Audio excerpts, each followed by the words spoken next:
হাই বন্ধুসকল, আজি সুগন্ধি পখিলাৰ কবি হীৰেণ ভট্টাচাৰ্যৰ জন্মদিন। আজিৰ এই জন্মদিনটোত তেখেতক শ্ৰদ্ধাৰে কৰিছোঁ।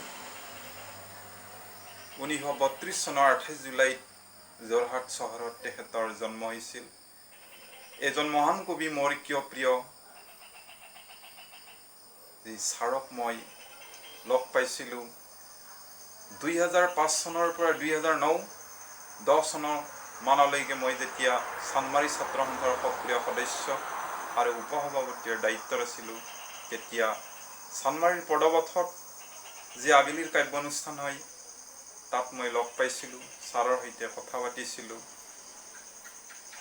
ছাৰে এই কাব্যানুষ্ঠানত স্বৰচিত কবিতা পাঠ কৰিছিল। তাৰপিছত 2009 চনত যি পূব গুৱাহাটী বিহু সন্মিলনৰ পৰা গগনা নামৰ মুখপত্ৰ ওলাই, তাৰ বাবে ছাৰৰ ওচৰত মই আৰ্টিকল আনিবলৈ গৈছিলোঁ। ছাৰৰ ঘৰত ছাৰে মোক বহিবলৈ দিছিল। তাৰপিছত সুধিছিল, তুমি কিয় আহিলা? মই কৈছিলোঁ ছাৰক, যি পূব গুৱাহাটী বিহু সন্মিলনৰ পৰা যি গগনা নামৰ মুখপত্ৰ ওলাই, তাৰ বাবে আপোনাৰ পৰা মই এটি কবিতা নিবলৈ আহিছোঁ। ছাৰে কিছু সময় চিন্তা কৰিলে, তাৰপিছত ক'লে, 2 দিনমান পিছত দিলে হ'বনে? মই ক'লোঁ, ছাৰ ঠিক আছে বাৰু, হ'ব। ছাৰে 2 দিনমান পিছত এটি কবিতা দিছিল, বল কদমৰ তললৈ বল।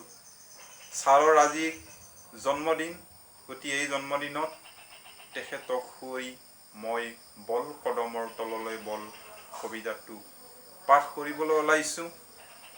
কবিতা আবৃত্তি কৰিবলৈ যি ভইচ লাগে, সেই ভইচ মোৰ একচুৱেলি নাই, সেয়ে মই ছাৰৰ কবিতাটো পাঠ কৰিম। এইখন মুখপত্ৰ গগনা 2009 চনত পূব গুৱাহাটী বিহু সন্মিলনৰ পৰা ওলাইছিল।